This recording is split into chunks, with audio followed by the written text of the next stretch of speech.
मनुष्य के हृदय की रचना में हमने बताया था, मनुष्य के हृदय की रचना।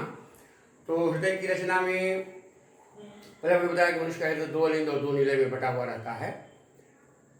दाहिना अलिंद, दाहिना बायां अलिंद, दाहिना निलय, बायां निलय, ये दो डायग्राम हमने बनाया। इसके पहले हमने छोटा डायग्राम बनाया था जिसमें बताया गया था।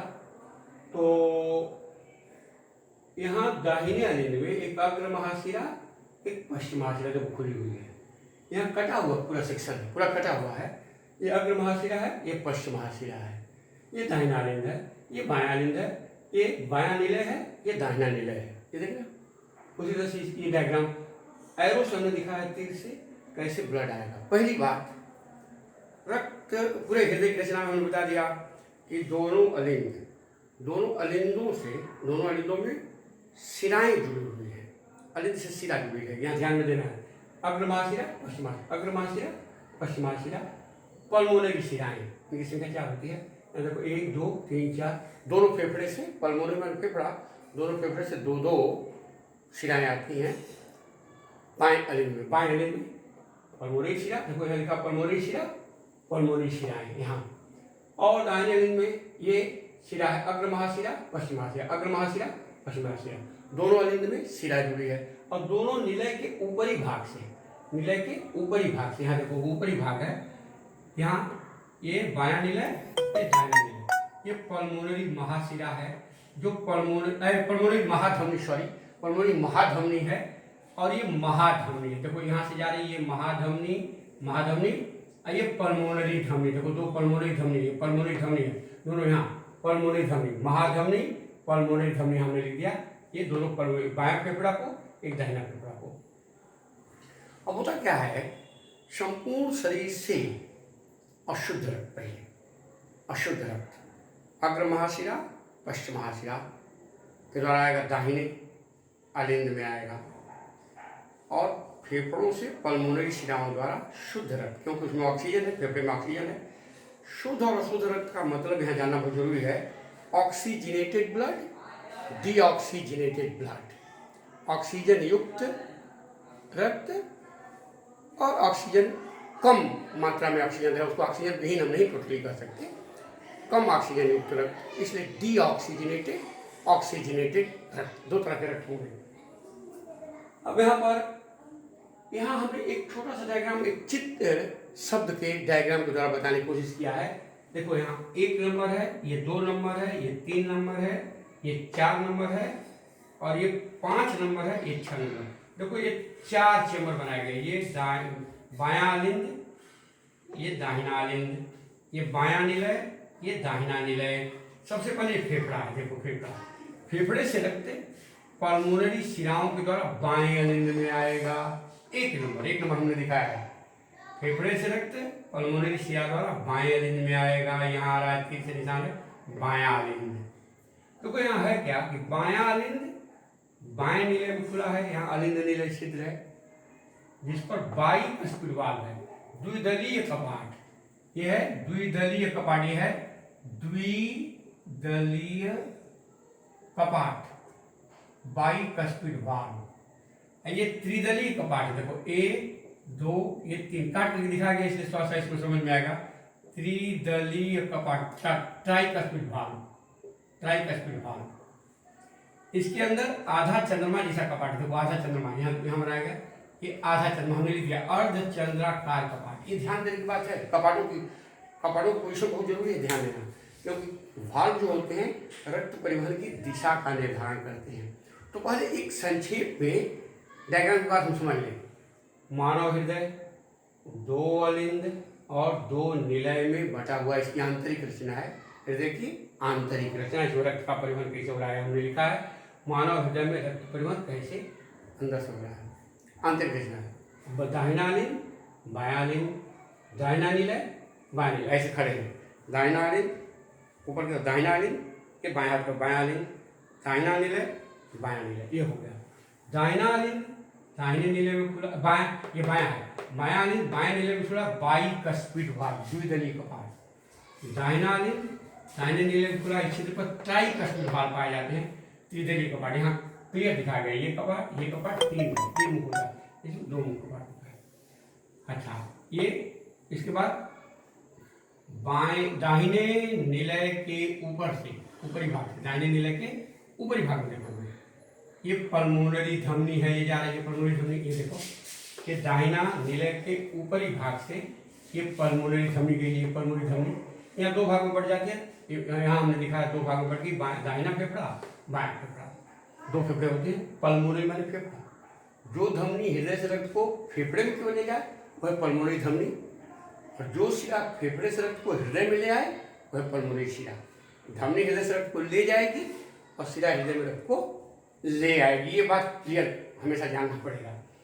अच्छा, अब ये वो हो गया, ये कपाट जान गए। ये कपाट की पोजीशन क्या होती है, ये दाहिने अलिंद से दाहिने निलय में रक्त को आने देगा तय के बाद, लेकिन फिर जब इसका संकुचन होगा तो निलय से रक्त को अलिंद में वापस नहीं जाने देगा कभी भी। ये दोनों कपाट की विशेषता होती है।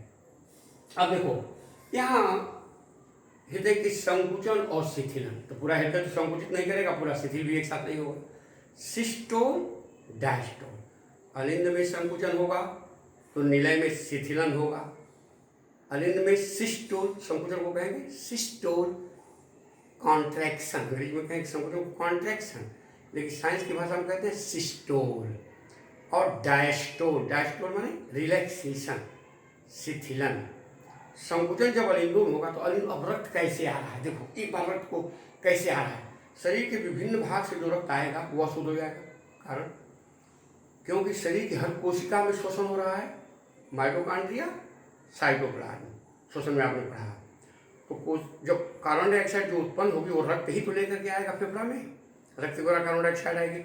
शरीर के विभिन्न भागों से जो रक्त आएगा वो अशुद्ध रहेगा, सीट पर डीऑक्सीजनेटेड हो जाएगा, क्योंकि ऑक्सीजन कम हो जाएगा, उसमें कार्बन डाइऑक्साइड ज़्यादा रहेगी। उस रक्त को अग्र महाशिरा और पश्च महाशिरा, ये दोनों शरीर के पश्च भाग से, ये अग्र भाग से महाशिराएं लेके अशुद्ध रक्त को आएंगी दाहिने अलिंद में। फेफड़ों से शुद्ध रक्त, क्योंकि उसमें ऑक्सीजन भरी हुई, ऑक्सीजन मिल जाएगा रक्त में, फेफड़ा में ऑक्सीजन है। शुद्ध रक्त पल्मोनरी शिरा द्वारा, सभी शिराओं में अशुद्ध, पल्मोनरी शिरा में शुद्ध रक्त आ गया बाएं अलिंद। दोनों अलिंद जब रक्त से भर जाते हैं तो उसमें एक गांठ होती है, नोड होता है दाहिने अलिंद में, जो कहते हैं SA node, sino auricular node. Node माने गांठ। एक ऊतक की बनी रचना है जिसको पेसमेकर कहते हैं। देखो पेसमेकर बदला भी जाता है, किसी किसी के हृदय में पेसमेकर खराब हो जाता है ना, वो पेसमेकर आर्टिफिशियल भी लगाया जाता है, नेचुरल लोगों को प्रकृति के द्वारा मिला हुआ। पेसमेकर क्या करता है, अलिंदों में संकुचन और शिथिलन कराता है। पेस माने धड़कन, मेकर माने बनाने वाला, जो धड़कन को बनाए। धड़कन क्या होती है, सिस्टोल और डायस्टोल, एक हार्ट बीट, एक सिस्टोल एक डायस्टोल, एक हार्ट बीट। इसको 10.8 सेकंड में पूरा हो जाएगा, एक सिस्टोल एक डायस्टोल 10.8 सेकंड। इसलिए 60 सेकंड में 72 से 75 बार धड़कन हृदय की होती है। नॉर्मल सामान्य धड़कन 72 से 75 बार होती है। 10.8 सेकंड में एक हृदय की धड़कन बनेगी। हृदय की धड़कन किससे बनेगी, एक सिस्टोल एक डायस्टोल, अलिंद का सिस्टोल, निलय का डायस्टोल, निलय का सिस्टोल, अलिंद का डायस्टोल, ये क्लियर है। अब यहाँ पर हुआ यहाँ शुद्ध रक्त आया, ये अशुद्ध रक्त आया, दोनों बात समझोगे। जब अलिंद में संकुचन होगा, संकुचन माने सिस्टोल, सिस्टोल, इस बात को थोड़ा सा, इस बहुत इंपॉर्टेंट शब्द है, systole plus 1 systole plus 1 diastole, ये दो चीज जानिए, बराबर होगा 1 हार्ट बीट। हार्ट बीट माने हृदय की धड़कन, हृदय की धड़कन एक बार बन गई धड़कन, इसको लगेगा 10.8 सेकेंड। 10.8 सेकेंड में एक हृदय की धड़कन, तो 60 सेकेंड में 75, अगर निकालोगे तो 75 आ जाएगा। इसको देख लीजिएगा कैलकुलेशन करके, 10.8 सेकेंड में एक बार हृदय धड़कता है। तो अब अलिंदों में संकुचन होगा किसके द्वारा, यस्य नोड के उद्दीपन द्वारा, साइनोवारिक नोड जिसको पेसमेकर कर रहे हैं। और दूसरा नोड यहाँ होता है, यहाँ गांठ, यहाँ वो नोड होता है यस्य नोड, ऐसे ऐसे गांठ होती है यस्य नोड, और दूसरा होता है यहाँ एभी नोड, आरिकुलर वेंट्रिकुलर नोड, जहाँ दोनों आरिकुल खत्म होते हैं वेंट्रिकल शुरू होता है, और इसे ऐसे धागे जैसी रचना करके निलय की दीवार में चली जाती है, ऐसे ऐसे निलय की दीवार में चली जाती है। ये धड़कन बनाने के लिए बहुत इंपॉर्टेंट है, निलय में धड़कन बनाए। एभी नोड, आरिकुलर वेंट्रिकुलर नोड, आरिकुलर अलिंद, वेंट्रिकुलर निलय, अलिंद निलय गांठ, जो यस्य नोड के द्वारा ये अंदर ही अंदर संचालित होती है।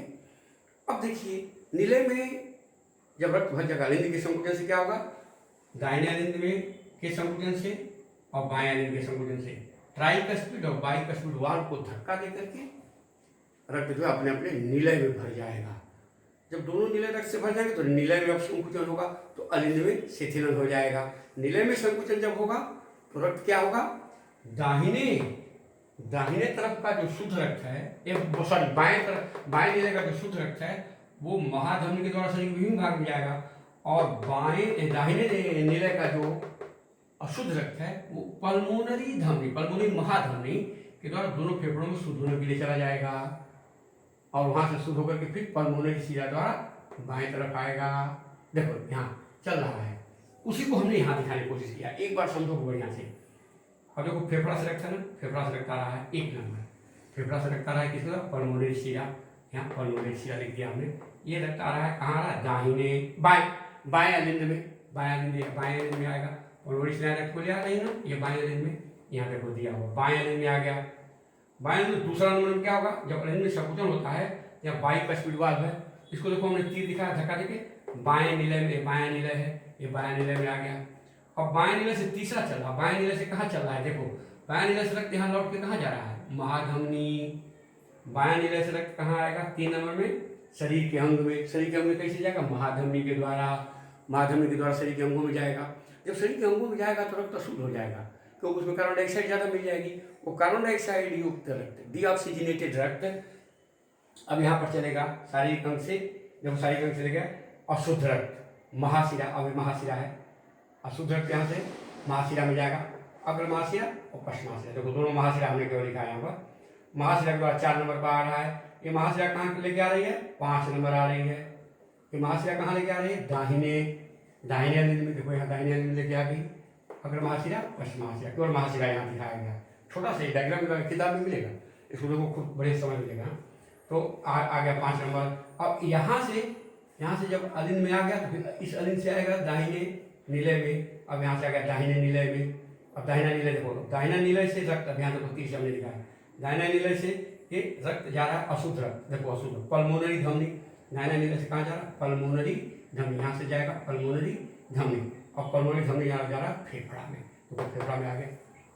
अब देखो एक चीज यहाँ बड़ी इंपॉर्टेंट है, 2 ही परिवहन हो रहा है, एक है पल्मोनरी सर्कुलेशन, एक है सिस्टेमिक सर्कुलेशन, दैहिक परिवहन। 2 तरह का परिवहन हो रहा है। यहाँ बड़ी इंपॉर्टेंट चीज जानना है भाई, बहुत इंपॉर्टेंट चीज समझोगे। एक हो रहा है, दो परिवहन हम लोगों में हो रहा है। एक हो रहा है, पहला परिवहन हो रहा है पल्मोनरी सर्कुलेशन का भी परिवहन, इसको हम लिख देते हैं हिंदी में पल्मोनरी परिवहन। और दूसरा होता है सिस्टेमिक, इसको कहते हैं दैहिक परिवहन, इसको सिस्टेमिक सर्कुलेशन कर रहे हैं।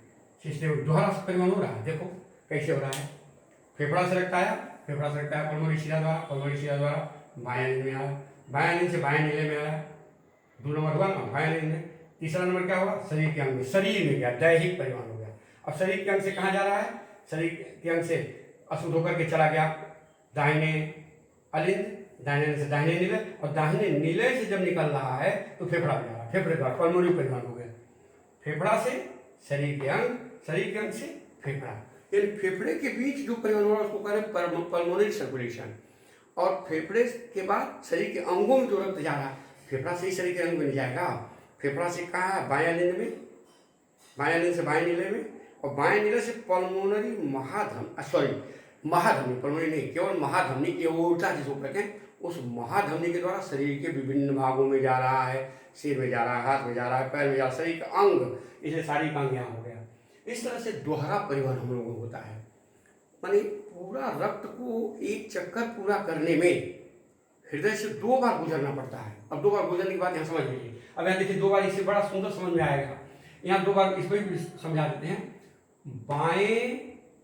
बाएं अलिंद से बाएं निलय में आएगा, और बाएं निलय से शरीर के विभिन्न भाग में चला जाएगा। लेकिन एक बात बड़ी इंपॉर्टेंट यहाँ है, बाएं अलिंद से बाएं निलय में आया और दाहिने अलिंद से दाहिने निलय में आया, तो दाहिने अलिंद का दाहिने नीले का रक्त जो है, जो अशुद्ध है, वो फेफड़ा में गया। देखो, दाहिना नीले से रक्त, दाहिना नीले से रक्त कहाँ गया? फेफड़ा में गया। और फेफड़ा से फिर लौट करके आया यहाँ। यहाँ से रक्त एक बार यहाँ जा रहा है और फिर हृदय में आ रहा है, और तब हृदय से आकर के यहाँ से होकर तब शरीर के अंग में आ रहा है। शरीर के अंग में पहुँचने के लिए रक्त को 2 बार हृदय में आना पड़ेगा। 2 बार हृदय में कैसे आना पड़ेगा? यहाँ समझ लीजिए, फेफड़ा से 1 नंबर चला, 1 नंबर दाहिना नीले, और दाहिना नीले से बायां नीले, और बायां नीले से ही शरीर के विभिन्न भाग में चला गया, शरीर के अंग में, और शरीर के अंग से फिर जो है हृदय में आया। देखो यहाँ शरीर के अंग से कहाँ आया? फिर हृदय में आया, यानी फेफड़ा से आया हृदय में, और हृदय के बाएं नीले से निकल के शरीर के अंग में गया, और शरीर के अंग से फिर आया हृदय में। यहाँ हृदय से 1 बार आया, और फिर यहाँ 2, 3, 4 होते 5 बार फिर हृदय में आकर 5वां बार, और तब यहाँ से निकल करके तब 6वां बार फेफड़े में फिर गया। देख लीजिए, तो फेफड़े से रक्त को यहाँ आकर शरीर के अंगों से फिर हृदय में आना पड़ रहा है। इसको हम कहते हैं दोहरा रक्त परिवहन। एक हुआ पल्मोनरी सर्कुलेशन और एक हुआ दैहिक सर्कुलेशन। दैहिक माने सिस्टेमिक, पूरे शरीर में रक्त का परिवहन हो जाता है। इस प्रकार मानव हृदय में अलिंद और नीले की एकांतर क्रम से संकुचन और शिथिलन से रक्त जो है पूरा चक्कर लगाता रहता है। इस प्रकार मानव हृदय में रक्त का परिवहन संपन्न होता है 2 भागों में होकर के। इस डायग्राम को आप बना जाओगे बुक का सहारा लेकर के। किताब में बहुत सुंदर साफ दिया हुआ है, जो गाइड आपके पास है उसमें से। और एक बार इसको जो डायग्राम खाका वाला हमने बताया है, और ब्लड सर्कुलेशन ब्लड क्लॉटिंग का हमने एक खाका बनाया था। इसके बाद ब्लड ग्रुप का एक खाका बनाया था, ग्रुप RH फैक्टर किस तरह पॉजिटिव और नेगेटिव, ये पूरा परिवहन शरीर के द्रव वगैरह ये मिला करके रक्त का परिवहन। अब इसके बाद हम लोग आगे अगला इसका भाग पढ़ेंगे, उत्सर्जन।